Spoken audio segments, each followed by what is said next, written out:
I think sometimes we work too hard at painting. Painting should always be fun. Should make you happy. That's when you're truly an artist.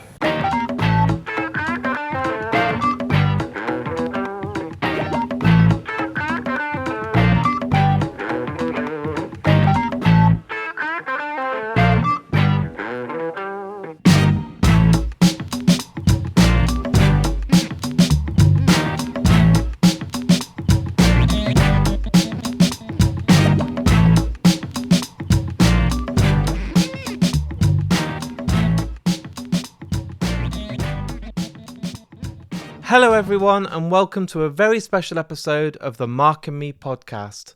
As always, I'm your host Mark. Now during today's special, I'm going to be celebrating the weekend that I've just had in Sheffield with the guys at Vice Press at their incredible open house event. Honestly, this was one of the biggest and most successful events that I've been to all year. I've spent so many years going to events like MCM Comic Con, Wales Comic Con, all the guys down at Showmasters, but this for me was far better. It was more unique, it was more specialised and just more intimate, and honestly I've had one of the best weekends of my life there. It was so great from start to finish, and all the work and the thought and the prep that had gone into this via James and Matt at Vice Press really paid off. The event was a celebration of art, and it had for me the world's best artists there. We had Matt Ferguson, Hannah Gillingham, we had Raid71, Sam Gilbey, Nada Mukhtari, John Pearson, Doaly, Royalston, Andrew Swainson, More Art Gallery, Andy Fairhurst, Bella Grace, and many more. And honestly, it was absolutely awesome. It felt like a big family catch-up, and the community is like nothing else. Everyone is so supportive of each other, and it really was just a beautiful, beautiful event. And I was lucky enough to be asked to attend to do some live podcasts throughout the day, and that's why I'm here now. So if you've missed out on the event or you were lucky enough to attend, hopefully now you can catch up and listen to some interviews. So on today's episode, I'm joined by a returning guest of Mark and Me, the amazing Sam Gilbey. Not only that, another returning guest, Doaly, and for me, one of the most beautiful and creative artists out there, and a first time on Mark and Me, the amazing Bella Grace. And all three of those interviews will be coming up in just a couple of minutes' time. The event itself was a huge success, and each and every artist were involved in the prep and making of this incredible goodie bag that everyone got on their way in. Matt Ferguson himself had done 3 small art cards of the Guardians of the Galaxy trilogy in the Star Wars style, and honestly these were beautiful. I couldn't believe they were giving these away. Not only that, everyone got keyrings, stickers, but each artist that I've named that attended the event also were involved in producing a one-off print that was then given to every single person that attended. The goodie bag was incredible, and stick around to the end of this podcast because I'm lucky enough, thanks to Vice Press, to be able to give one of those away to you guys at home today, and also on my social media channels over the next few days. They're really something very special and genuinely something money can't buy. You had to go to the event to get them, and they're just absolutely gorgeous. You're probably sick of hearing my voice now, so I think the best thing to do is to get to the very first interview on today's special. I'm joined by returning guest Sam Gilbey. I'm a huge fan of his work. I've got a number of his prints all over my home, and it was an absolute pleasure to welcome him back on this Vice Press special. So here's me and Sam Gilbey talking all things art. Hello everyone, and welcome to Vice Press. How is everyone doing today? Is everyone having a good time? That's what I like to hear. So I hope everyone's having a good time today. My name's Mark. I'm from the podcast Mark and Me. And what we're going to do today is pull up some of the artists that are here today, do some interviews live on the couch for you all, and we'll do some giveaways. But yes, the first guest today I have, and please make some noise for Sam Gilbey. Hello, Sam, and welcome to Vice Press Open House. Thank you very much. Welcome, everybody. This is amazing. Like the first inaugural open house, or the second proper one. Yes, the scale this year and the size is amazing. Walking around and seeing everyone having such a good time.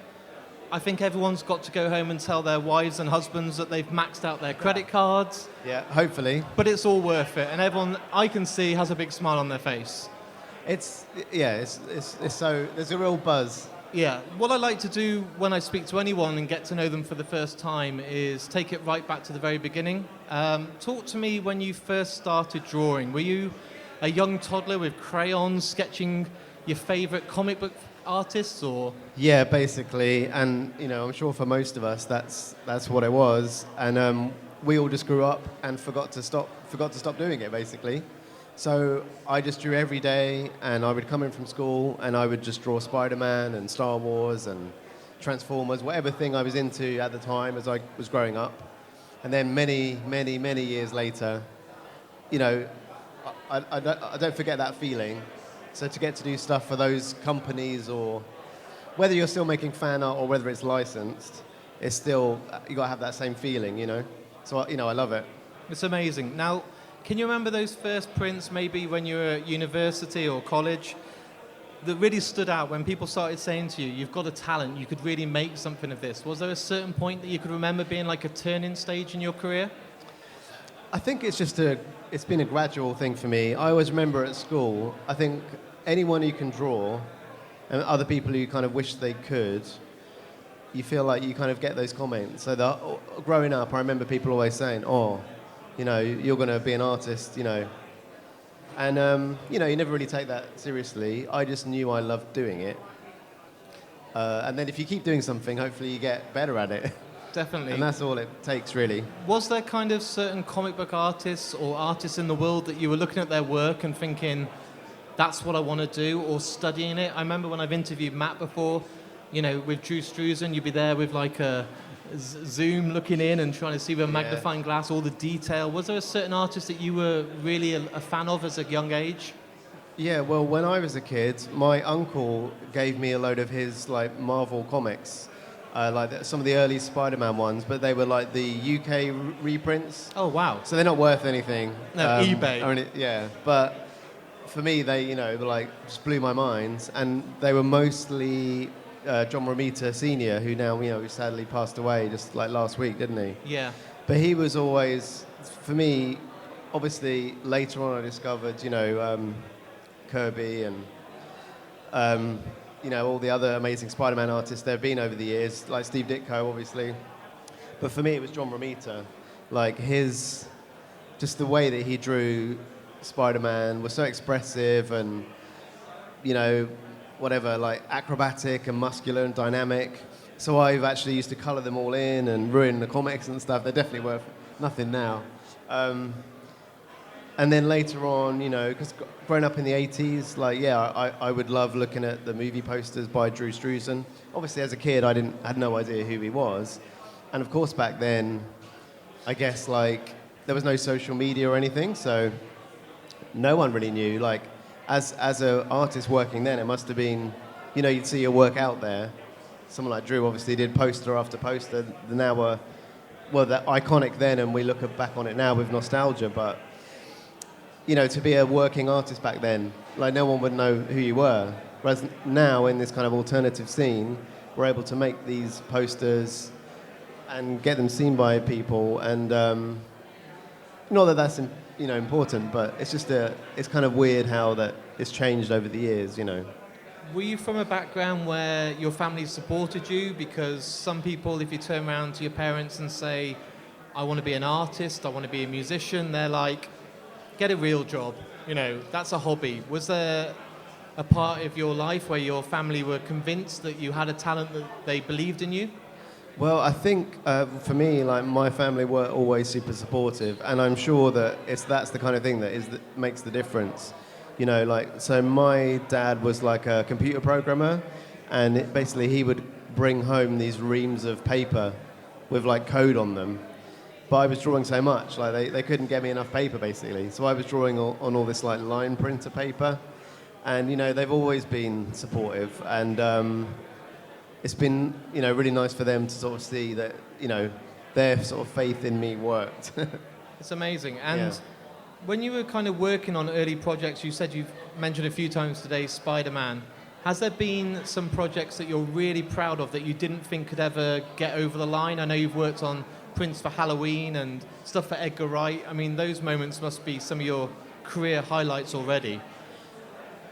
Yeah, it's all been amazing, and I feel really grateful. I know how hard I've worked to get to the point where these things have happened, but each one to me is really special because if you have a chance to make something that the people who made the thing that you love get to see, even if that's in some cases like the studio or, I guess the marketing people as opposed to like the original creators, but from time to time, like for instance, I just did a Blu-ray cover with Eureka Entertainment for Valley Girl. Oh, nice. Like early Nicolas Cage film. And then like Deborah Foreman reached out to me and she was so happy because basically back in the day the producers she wanted to be paid some extra money to be on the poster. The producers said no, so they got someone else in to be on the original poster. Now I'm not saying, I don't think for the Blu-ray cover I did she got any money, but she was really happy to be finally on some cover art associated with that film. So I'm going to send her a print and, That's cool. So that's the amazing bit about it. Not that happens that often. You don't do it for that reason. You do it because you love the thing. And you do it to get paid, as well. But yeah, that does make it extra nice. One of my favourite pieces of your collection so far to date is True Romance, that you got to work with Arrow Video and Arrow Film. Yeah. Does it still feel quite surreal that you can walk into HMV? Other Blu-ray shops are available, but they're probably not now. Not anymore. No. But do you like the fact that you can walk in and buy this 4K Blu-ray and you've got your artwork there? Because that for me is the moment when you look at your shelf and you're like, that's my work. Yeah, it's bonkers, and you never get tired of it, and hopefully never should. Just to have, and not that anyone buying like a book cover or a DVD isn't necessarily. Your name might be in there somewhere. That doesn't matter. But to have just made this tiny little contribution to, the pop culture is really cool. And, True Romance, I've just done a T-shirt with Fright Rags as well. So oh, nice. It was really nice to actually go back to that a couple of years later because, that film has got so much amazing visual stuff in there. So, it's always good to go back. That's the thing, you do these licensed stuff. With most movies and most TV shows, you can keep going back. There's always more. There's another angle you could potentially pursue. So, you never know. And being an artist, something that I find difficult, I'm not an artist, by the way. If you look at a piece of work and you're working on it endlessly, many sleepless nights, being an artist is very time demanding. How do you know when your picture is finished? Do you set yourself a deadline that you then tell yourself, I can't go past this? Because with me podcasting, if I don't set myself a deadline, I'll edit and edit and edit and edit until I'm an insomniac. But is there a point for you, or do you just never know when it's finished until it feels right? Well, I think the secret is, maybe other artists can relate, they're never finished. No. None of the work you're buying today is finished. We all want it. You'll have a list of refunds in a minute. Like, this isn't finished. What are you doing? It's like, but you get to a point where you feel like you're ready to let go of it, and that's as best as you can do. And you kind of have to be happy with it, obviously. And yes, you want to get all the detail in there that you had in your head originally. But for me, anyway, I won't speak for anyone else, but I always feel like, as you go through your career, you get better at getting closer to what you had in your head, and that's why you kind of keep going. It's almost like the next one I do is going to be better, or that's going to be the good one. Is there certain goals you've set yourself? Because to work with Edgar Wright and Simon Pegg, and then to see yourself with Empire magazine, all these certain things, is there still something you're reaching for? Because as a kid you never thought you'd be on Empire magazine and all this. Is there still a goal that you're trying to chase? Actually, in a way, not really, because some amazing things have come my way that I'm very grateful for. So I think it's fine to have goals and stuff, but if you are fixated on one particular, very specific thing that you feel like you won't be happy unless you do it, then you're kind of setting yourself up to not be happy. So I try to just, give everything to whatever comes my way, and over time, that hopefully leads to other cool things. But in any case, the main thing is getting paid to draw stuff. So that's enough of a reward, if that sounds cheesy, but I try and remember that. And I also don't want to be greedy. Like, if I get to do more cool stuff, great, I'm ready, but, So if it's not a target, is there a dream franchise or a certain film that's close to your heart that you still have yet to do that you would love to have a stab at? Yeah, I mean, I guess I'd like to do more Star Wars. Like, I was at Celebration for the first time with a print for Andor, which is an amazing show that I just loved. But, I want to do all the Star Wars. So that's probably the one area that I'm hoping to expand into, definitely. I feel like there's something there and you're not telling me, like there might be something in the fire and... Not really, but I guess that is more Star Wars would be the general thing that I'll always be up for doing. And is there kind of projects you're working on now that you can tease us about, or... I don't want to get you sued. I've just had a really busy period, and I've literally just been the last few weeks have been a bit crazy. I'm taking a bit of a breather, and I'm just starting to look at what's next. So definitely more posters, more movie posters, more video game posters I'm just been talking about as well. So yeah, and more Blu-ray covers. I'm keeping it going basically, so. That's amazing. More work soon. I really appreciate your time today. Let's please make a bit more noise this time for Sam Gilbey. Thank you. Thank you. Cheers, Mark. Thank you, buddy. So there's my first interview with the one and only Sam Gilbey, a returning guest on Mark and Me, but this time round it was face to face. It was actually the first proper time I had met Sam this time round, and it was so much better to record in person. The chemistry's so much better, but it was also really good just to meet Sam because he's a friend of mine I've kept in contact with since he came on the podcast last year, and I was so grateful to meet him. He had a great response at the open house, and it was so good to see so many people at his stall loving him, celebrating his work and investing in some of his amazing artwork. So again, thanks Sam for coming on this special. Next up is another returning guest on Mark and Me, and someone again that I have loads of his work all around my house, especially his Jaws print, which I think is really original, and it is always really hard to come up with something so original when a poster can be so iconic, but Doaly nailed it. It was so good again this time round to do it face to face, so I think the best thing to do now is to get straight to it. So here's me and Doaly talking all things art. Hello everyone, we've now got the second live podcast of the day, and I'm thrilled to announce that I'm joined by one of my favourite artists in the world, Doaly. So make some noise.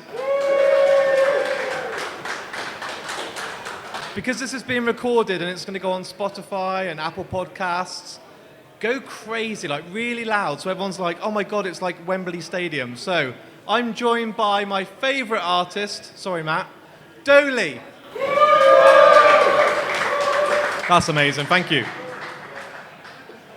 So Doaly, we meet again. You have been on Mark and Me previously, but it's so much better to record an interview in the flesh. So, welcome to Vice Press, how are you? I'm great. It's been a great weekend so far, catching up with everyone. And it's my first con of the year. It's been since last year, so it's nice to be out and again, get that muscle memory of meeting people and getting to show your work in person. So it's been great. The response I've seen so far for talking to people and walking around is the fact that Sheffield has just got this whole creative community, and it's so good to see people turning up. The response was amazing. Sold out. As I stood outside today, there was people queuing. It feels like an amazing atmosphere, and it's just great to be part of something so special. Yeah, hats off to Matt and the whole team at Vice Press. They had a dream and they've pulled it off. And it's amazing, like, people from the UK are doing this. Like, we have such a rich community of artists here that it's a shame that we don't have more of this. So, bravo, they've really pulled off something amazing here, and like, I'll be back again next year. Yeah, I think each time as well it's going to get bigger and better, so I'm really hoping that, like, you know, eventually we see it just take off, or even go to different venues and different places, because you can see today there's an actual demand. Everyone's selling loads, everyone's got absolutely loads of stuff with them. It's a great weekend already. Yeah, it reminds me a bit of like my first convention, which was years ago now. And I'm telling other people stories because for a lot of people, this is their first convention. And it's like, there's so much you learn from your first one. You're so timid and you're scared to approach people. And you're like, oh, here's my art, but I don't want to talk about it. And it feels like that feeling again, because this is the first time I've done like the open house. It's a great like butterfly feeling. It's like, oh, I get to do it again for the first time. And it's like, you know, with people I already know. So it's a great feeling. And there's so many like friendly faces and people that are, like I've conversed with online and people have bought stuff from me previously. It's nice to meet them in person as well. What I think is quite funny is when I'm walking around today, I know a lot of people just because of their profile picture or their emojis and stuff. So I'm walking around like, oh my God, you're real. Like, you're an actual human being. Yeah, I've like met a couple of people and it's like, and it's been surprising when they've like, oh, I know who you are. And even just from like, you actually look like your emoji in a sense, like what you are. So I was like, that's been great. And then in some cases like, oh, I'm so-and-so. And we were joking last night. Everyone should wear like a lapel pin, which is actually their like social media icon. And everyone will instantly know, oh, it's you. And you don't have to spend the first couple of minutes like, do I know him? Do I not know him? Can I just fake it for a few minutes? It's like sort of speed dating. I've got my name on my arm and I'm trying to tell people who I am all day. That's the way to do it. I think that one of my conventions, first one I did in the States, I had a name badge on me because like at that point, I'd only been the logo. I'd never had like a shoot. I never had like an interview per se. So I was like, I'll just put a name badge there. I don't mind being that person. And I was like, that helped a lot because it's like they know your work, but they don't know the person. So many times that's happened. So I think everyone needs to just like, hey, adopt the name badge or wear the T-shirt that has your name on it. That's the future. But what I like to do, and you know this from when you've been on Mark and Me previously, is to get to know you better. So where did it all start for you? As a kid, were you studying at school or college that made you fall in love with art?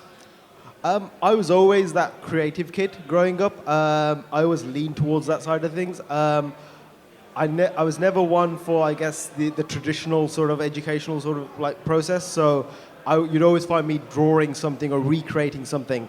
So it was a natural step from taking that after my GCSEs, because my GCSEs, I didn't take art GCSE. Everything was very traditional at that point. And then my parents saw that that's not for him. And when it came to then after the GCSEs failures and so forth, it was like, let him go in that creative field. And then it was like, I got a chance to really flourish and really like sink myself into that world, like try photography, try graphic design, try pottery and all these different mediums just to find where I wanted to take it.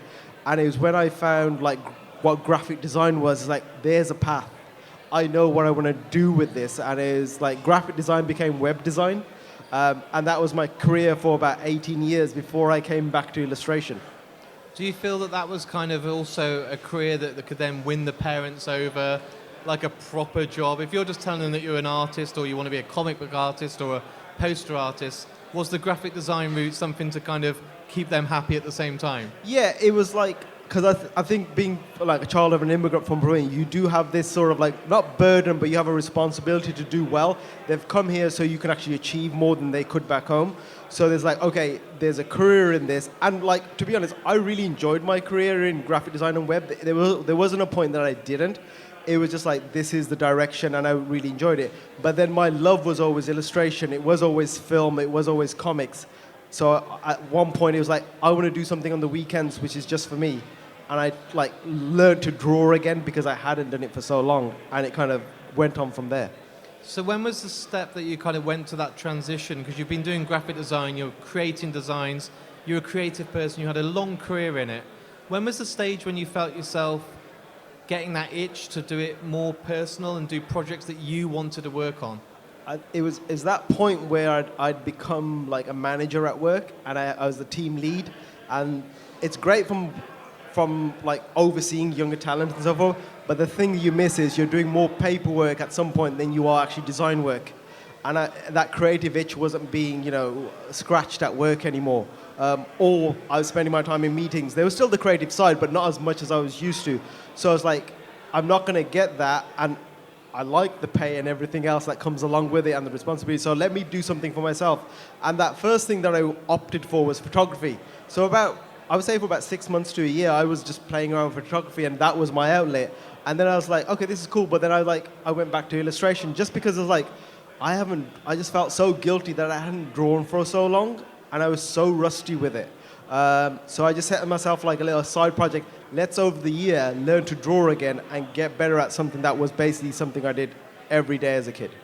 Was there a turning point when you were doing these designs and playing and seeing how it went, when people were starting to stop you or see your work online? Was there a point when you thought, I could do the transition now, I could make this my full-time job? From the point of like learning to draw again, there was a bit that I was like, okay, the designer in me wants to set myself a brief, and the brief was, let's design a movie poster. So I did a set of 3, which is like minimalist movie posters. One was Shaun of the Dead, one was Reservoir Dogs, and I think the last one was, it was that minimalist, you forgot it. Yeah, it's one of like my first posters, but it was like 3, and one was a horror film, but it was like so minimalist in what they were, but it's like, it got about like 4 or 5 likes online, but those 4 or 5 likes were enough for me to say, I enjoyed this, I'll do more of this. And then it was just a case of, okay, how do you translate film into this medium? And then it was just, the way I saw stuff was different from a lot of people. I wasn't necessarily just drawing people, like I want to just draw the character. I wanted to find a metaphor for that film and elaborate on that. After doing that for about a year, people started like picking up the work, putting it on blogs and talking about it. And that's when it was like, okay, people actually enjoying what I'm doing. It's like, let's do more of this, and this could be something. It was after like 1 or 2 years that I got my first official gig, which was for the film Spring Breakers. And I was like, hey, would you like to do an alternative poster for this film? And I was like, this is actually something. After like, is this real? Pinching myself sort of moment. And after that, it really has been a case of, okay, let's do the next thing. And while doing that, it's still doing a lot of personal work, because I was still trying to juggle the day job and what this new career could be in theory. For about 4 years, I was doing that. Wow.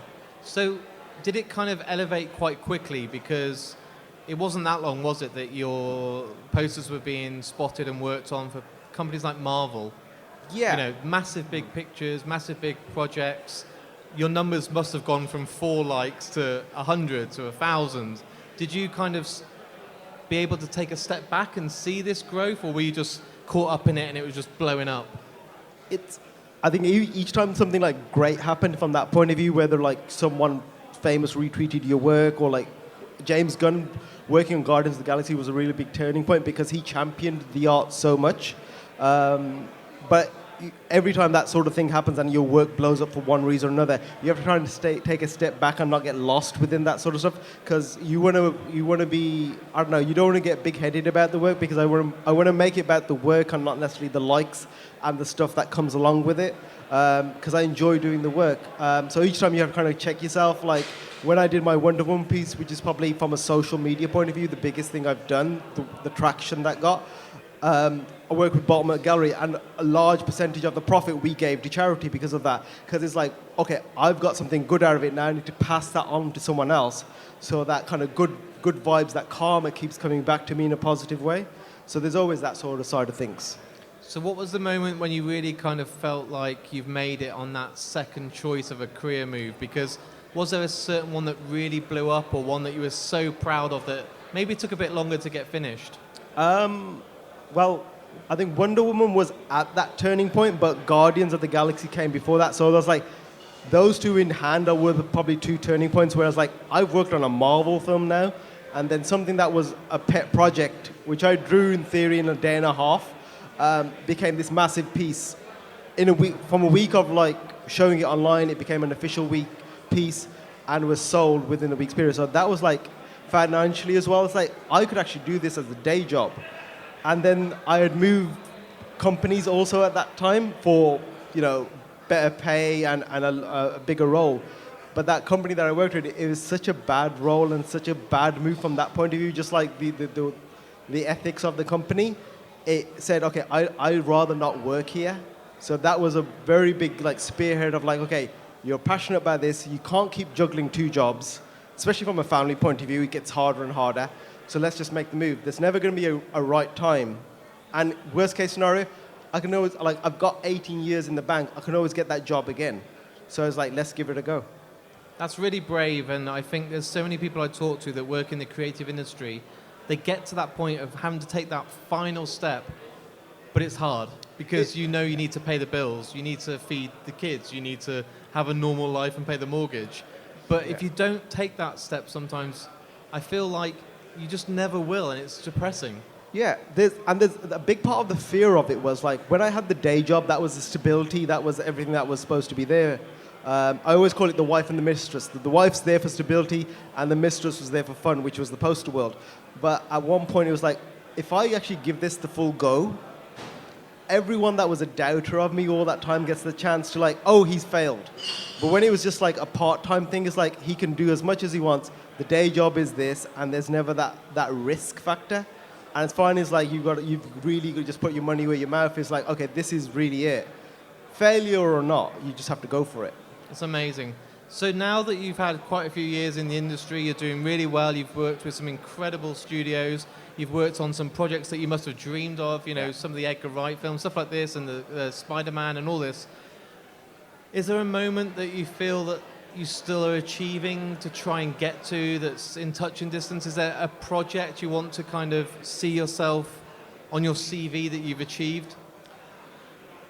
I don't think you ever feel like you've made it because it's always gradual steps, and each time you're growing year after year, those milestones become a bit further in distance, or they're larger milestones. Even now, it's like talking to some people that are juniors in that sense. You don't feel like you've made it, but there's always the next project, and it's like, as much as I've done, I'd like to do more now on the production side of things. So like, a lot of the poster world is reactive to whatever the film is or the comic book is or what have you. It'd be nice to be on the other side of the camera in a sense and actually creating the stuff that posters are made of. So I've been able to do some like early production work on some video game stuff, which is like very early, and that's been greatly rewarding from my point of view to then see those things in the game and so on. So I guess that side of stuff, whether it's like drawing in games or in-world stuff or films, but to do more side of that side of the narrative that actually creates the art. So I've just been literally talking to you before we came up here today, and we looked at your Shining print, which is one of my favourite prints I've seen of the weekend so far. What was it like creating something that is such an iconic film? I think you've got to be quite brave, like Jaws, Shawshank Redemption, Blade Runner. There's certain films that you, I think, have to really be confident in making because they're iconic and they've done so well. So to take The Shining, some people would be like, you're crazy, like that poster's iconic, but you've still done it in your own style, but it's still Kubrick-esque for me. Yeah, I think when the initial poster art is so strong, you've got to, in a sense, treat it with respect. So it's not like you're trying to erase everything. But at the same time, you want to bring something fresh and new to that world. Like, there's been dozens of hundreds of the Shining poster over the years, official or non-official, and everyone's trying to bring something different to it. So I definitely see the world slightly differently, but it's like, what can I bring to it that hasn't been done before? And it's a bit of research as well. It's like you have this initial idea, and it's like, surely someone's done this already. It's like, for me, it was like so obvious as an idea. Surely someone's done it. After researching it and then talking to a lot of artists, has anyone seen something like this? They're like, nope, nothing. But then even selling it to a gallery, I got a lot of no's on that poster before I finally got a yes. So I had the sketch. The sketch was 2 years old before it actually became a poster, and someone said, yes, make that a poster and we'll put it out. So that blows my mind that it's so long, like a film production, to get greenlit. How do you keep bouncing back if you keep getting no's and no one's interested, if you believe in it so much? I think some of my best pieces are the ones that got a no straight away. Like when I did Jaws, that initially got a no. When I did Batman Begins, that initially got a no. Lord of the Rings, I initially got a no. And Lord of the Rings I originally drew in 2016 and it came out in 2020. So it's not always like the happy pass, everything goes, but it's like, and at that point I was feeling quite dejected, like this is what I really enjoy doing, in the sense this style of poster making, and it's no one's buying this, what are they going to buy? And then I just put some of those pieces out on social media, and once the reaction of the public came in, some of those galleries came back, okay, let's do it with you. And it's like, that was like, not just reaffirming from my point of view, I am doing the right thing and I should believe in myself and, check the gut that, like, yes, this is the right way. Regardless if you get a couple of no's, carry on in your path and you'll get there. Is there still a certain film or project that would be a dream for you? I know you've got to work on Batman and stuff like that, but is there still one that you would just, because of licensing or getting over the green line, getting it greenlit, is there still something that in your heart you want to do? Is there something that means a lot to you personally? There's always a long list on my phone of what I want to work on. There's definitely favorites that I think everyone has that poster in them at some point, like Back to the Future. Having grown up with that film, or remembering queuing up at the cinema when the first film came out, is like that has a special part for me. So at some point, I want to do that. American Werewolf in London, I loved it as a kid just because like it's the first time you saw that werewolf transformation, and it was so unique. So that's on my to-do list. There's films like that, even like 2001, which has been done a lot. I've got an idea for it and a sketch in my head, and it's like I will get around to those things. So those are the things that, in between the official projects and everything else, these are the passion things that keep you going. It's like I will get around to that special something. It's amazing. I've really enjoyed chatting with you again today. It's so good to see you face to face. It's great to do stuff on Zoom, but to see you in the flesh and actually talk, it means so much. But I'm a huge fan of your work, and anyone that hasn't, please go and check out your work in the corner over there. But let's give a massive shout out now and make some noise for Doaly, everyone. Thank you, brother. Cheers, mate. Thank you. So there's my second interview of today's special with the returning guest Doaly. Like I said, it was so good to sit down with him face to face. We have great chemistry, and I do truly look at him as a close friend. He's a lovely guy. His store was really busy. I got to see his brand new print for The Shining, which is absolutely unbelievable. I didn't buy it because if I'd gone home and spent even more money on art, I may have faced a divorce, but it's absolutely gorgeous. So I might just treat myself in the next few weeks and hope I don't get found out. Finally, on this podcast now, I have a third guest, and this time round, it's a Mark and Me debut for the incredible Bella Grace. I absolutely love her work, and honestly, I own her Eddie Vedder print, her Pearl Jam print, I also have a Back to the Future print, so to get the opportunity to sit down and actually have a full-on chat with her was a dream come true. She's someone that I've wanted to get on Mark and Me for a long time, and during the event we did agree that she would come on for a very special episode in the near future as a dedicated Voice Behind the Art special, so I can't wait for that. She's absolutely gorgeous, an amazing person, and so honest and so open, and it was so lovely to speak to her. So I think the best thing to do now is to get straight to the interview. So here's me and Bella Grace talking all things art. It's now time for another live podcast today, and this time round I'm joined by, genuinely, I'm not just saying this, one of my favourite artists, Bella Grace. So let's have a massive roar like a stadium.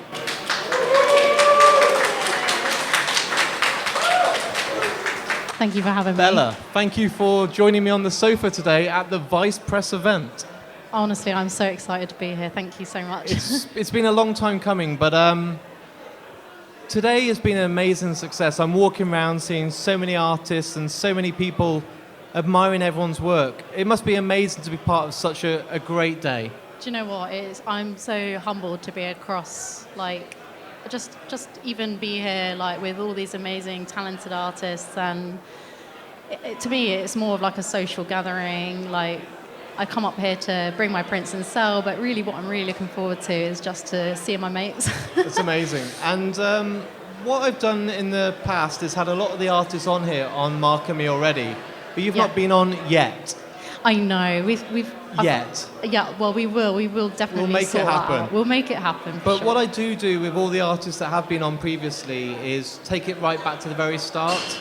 So I don't know how your career started. So at school, were you the girl always doodling and drawing? Is that how you got into art? Yeah, I mean, art was like my top subject from a very young age, and I think as I was growing up, I didn't really think I could make a career out of it, so it was never really on the agenda. And then when I got to university sort of stage, I thought, what can I do? So I went more into film. I did digital film and screen arts. I tried photography as well. And then eventually I kind of I knew I loved film, I knew I loved illustration, and I was working in a graphic design job, and I came across a few Ollie Moss prints, which I know a lot of other artists also, it's one of the first points of entry as to how they came across alternative movie posters. Yeah. And for me, like, I was just working and I saw it just came up on my social, this is where social media is so good, because it does just open your eyes to the world of, you know, alternative movie posters. And I was like, okay, I didn't realize this is something you can actually, like, do. I was like, it was like an epiphany moment for me. And I was like, okay, so somehow I needed to change the way I work. And obviously I didn't want to quit my job because you just can't, can you? So I ended up managing to go, like, take some hours away, go a bit more part-time so that I could allow time to be more creative and be more creatively pushed. So yeah, I just started working on some tribute pieces and thinking, right, if I'm going to do this, I need to have some work to show for people to hire me, because otherwise how are you ever going to be an artist doing that sort of job if no one can see you can do it yet? So yeah, I just started to make some posters, and then it just got picked up by the Poster Posse, and then eventually I was like, you know, this is where I want to be. So What were those first early designs that you did that started to get that attention online, that people were starting to really like and become fans of your work over? For me, it was Back to the Future. It was the first gallery piece I actually made, thanks to Mark Bell when he was working with Zavvi Gallery. It was funny, we met at MCM London a few years back, probably more than that actually, as it feels like time. I have no concept for time right now, but yes, so when we met, he took my business card and I took his, and then a good few months later, I saw his business card. I better message that guy. And then it's so strange, a few weeks went by, and then he messaged me, and I was like, that's weird, I was thinking about you a few weeks back. And he said, how would you like to do Back to the Future? I was like, I would absolutely love to do Back to the Future. It's one of my favourite trilogies. Like, it will be an absolute passion project. So yeah, I did that, and it came out, and it was really successful. And then from there, it just sort of snowballed. And then I started chatting with the guys at Vice Press, and it just, you know, it just went from there, really. At that point, were you starting to kind of find it difficult to make a name? Because I think sometimes the industry's been quite male-led, and it's really amazing to come here today and see so many female artists that are so creative, that are now getting a really good backing, really successful. And it feels to me like there's a nice shift now, and it's not just MCM Comic Con with men after men after men selling comics. It's refreshing for me, and it feels really nice to see. Yeah, I mean, it is fantastic, and I'm not going to lie, it did give me a foot up to be able to get where I am now, but I love to just see that, like, even today, like, a lovely lady came up to and said, you know, I want to do this too, and I'm like, yes, go for it. Like, it does feel like it is a male-dominated industry, but all I can say is you can definitely be in there with the men and be equal to doing the amazing poster art too. And even like with kids, because being a woman, you do obviously have this sort of struggle with like deciding, like, do I, you know, take part in being a full-time mom, or do I do my career?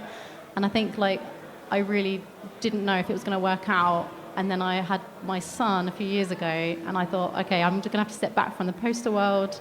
But it just happened that I really thought I was going to fall off the bandwagon, but it just didn't, and I just managed to keep going with it, and it just proves that you can do both.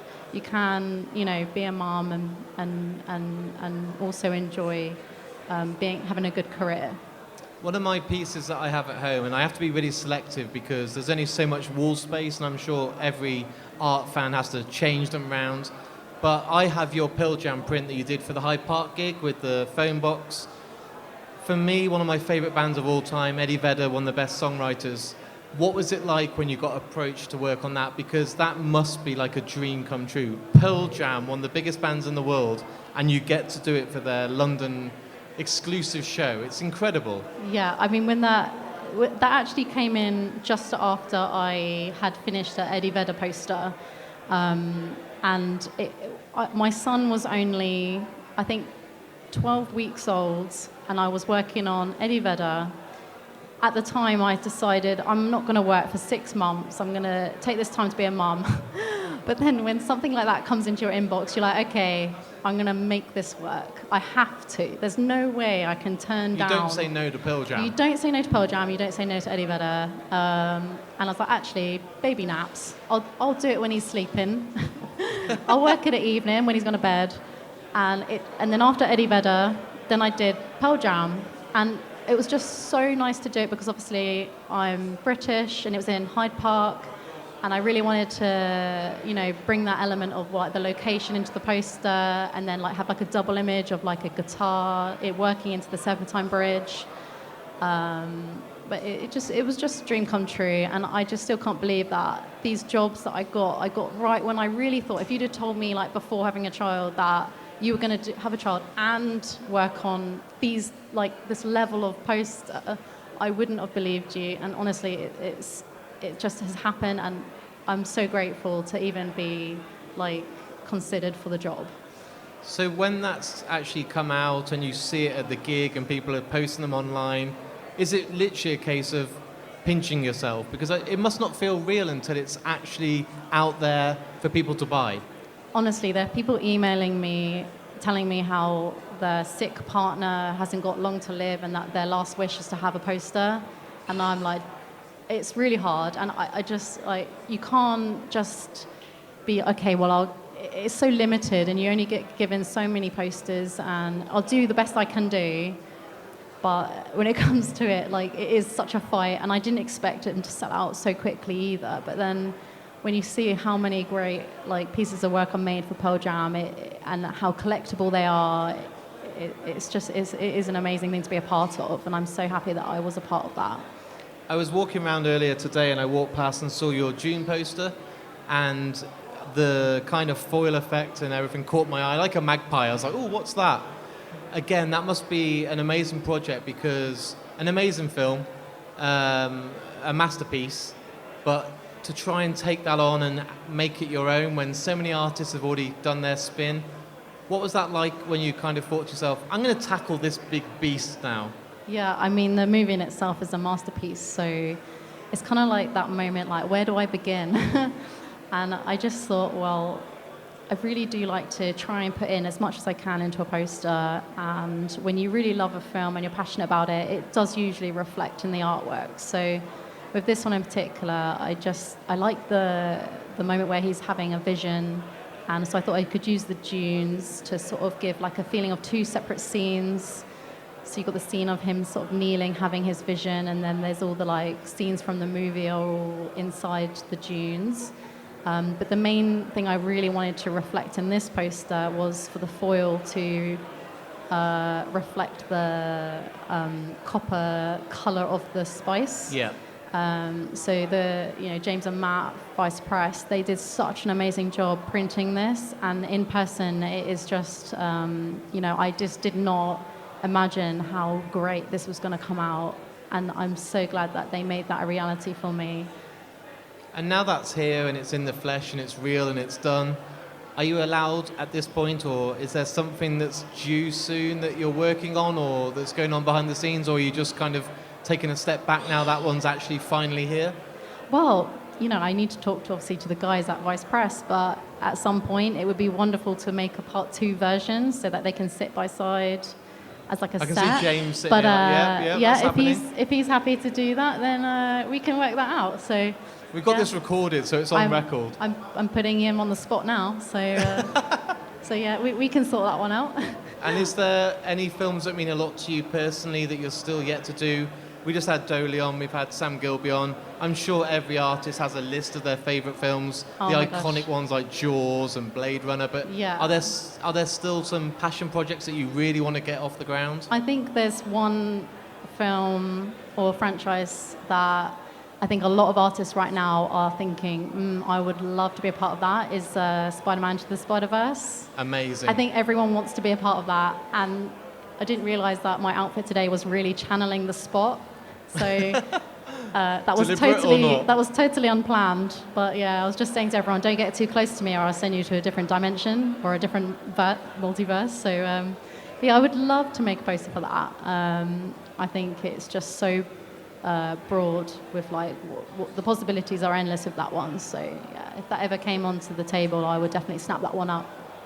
I've seen a lot of young people here today, and they're with their parents, and you kind of have this real soft spot when you see someone that wants to get into the industry, and you're like a little superhero to them because you did the posters that they got on their walls at home, which is just beautiful. And what advice do you give to anyone that wants to get into the industry when it's so hard to get kind of seen and noticed?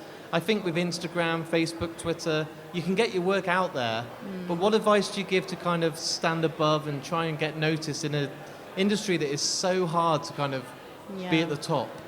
It is hard. I think that with anything, it is dedication to your craft. But my main piece of advice is if you want to get a job in a certain, like doing a certain film or property, draw it like you were given that job. Like get your portfolio together, and if you're not going to really get hired for something if someone can't see that you can't do it. So like for me personally, I really spent a lot of time devoting my free time to creating artwork that I would like to get hired for. Like no one's going to ask you to draw something if they can't see that you can do it, you know? So yeah, I 100% just say like it all reflects in your work. So do the work, like treat it like you got given that job as an official job, and then the rest should follow, and just keep pushing out there on social media because you never know who's going to see it. And also try to, get involved with a community of other artists around doing the same thing, because through other artists, you just never know. Someone might know someone, and we do help each other out. We are a really strong community. Everyone is friends. So yeah, it's those two main things I would suggest. Being a mother, obviously an artist, life is hectic. Do you ever get to just sit back at home and draw for fun anymore, or is it project after deadline, or can you just sit back with a pen and paper and remember the first days that you used to draw for fun? I think this is the first time I've sat in 2 years. I don't get much time to do any like tribute work, as I would call it.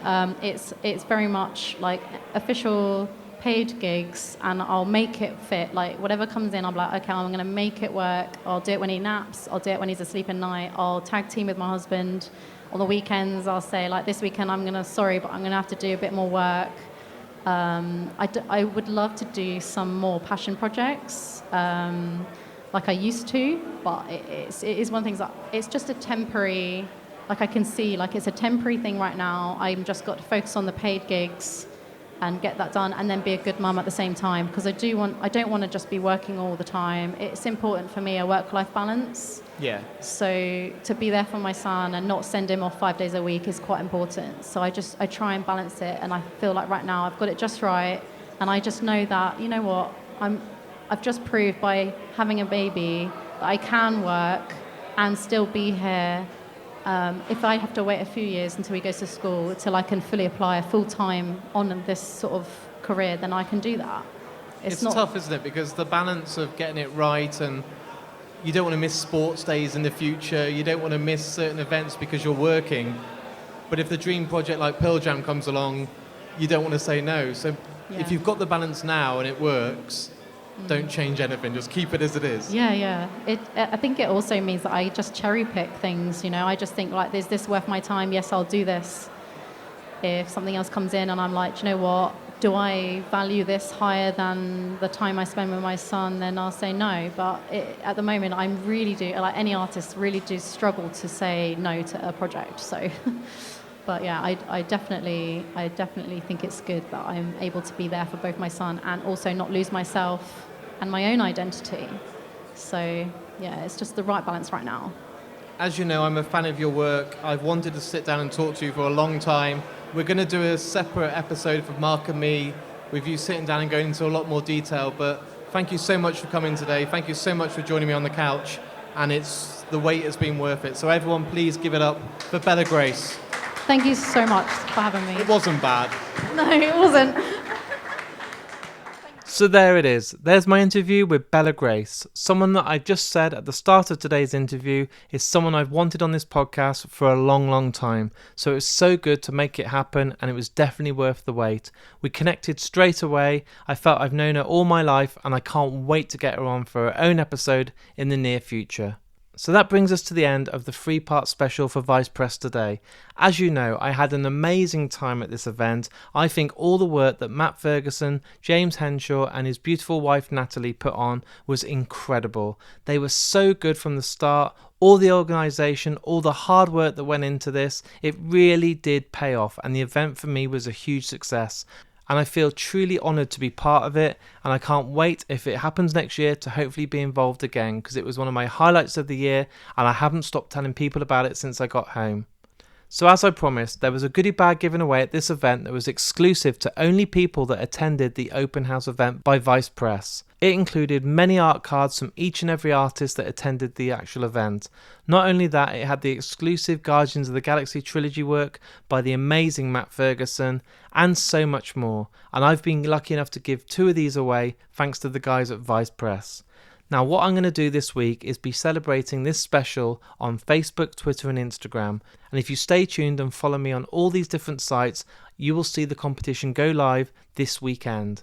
Now you'll find out exactly how to do it on the links on markandme.com. So there's no excuse not to enter, and I can't wait to see the face of someone that gets this in the post, because it truly is something that money can't buy. Also, I want to give a massive thank you to the amazing guys at Vice Press. All your hard work paid off. All of the incredible artists had the best time, and the vibe and the atmosphere and everything is something that I couldn't have even dreamed of. So fair play, guys. It was amazing. What I ask everyone to do is please go and visit vicepress.com or follow them on all their social media channels to be included in all the updates, all the amazing posters that they give, and hopefully this time next year there'll be an event that we can all attend again. But in the meantime, if you've enjoyed today's episode, please share it on Facebook, Twitter and Instagram. It goes a really long way. I'm an independent podcaster and a one-man team, so I can't rely on spending all this money on advertisement. So if you've listened today and you think it's a good podcast, just share it, and it really, really makes a difference. Also, if you're new to Mark and Me, I'm not new to this whole thing. I've been doing it for 5 years, so there's 270 episodes out there for you guys to listen to, with all different people from all different walks of life. So go in, dive in and see what you think to all the previous interviews. And I'll be back with my normal podcast in only a few days' time. So until then, take care, look after yourself, be creative, start being an artist or follow those artists that we've talked about today, and I'll speak to you all very soon. With storms, like don't.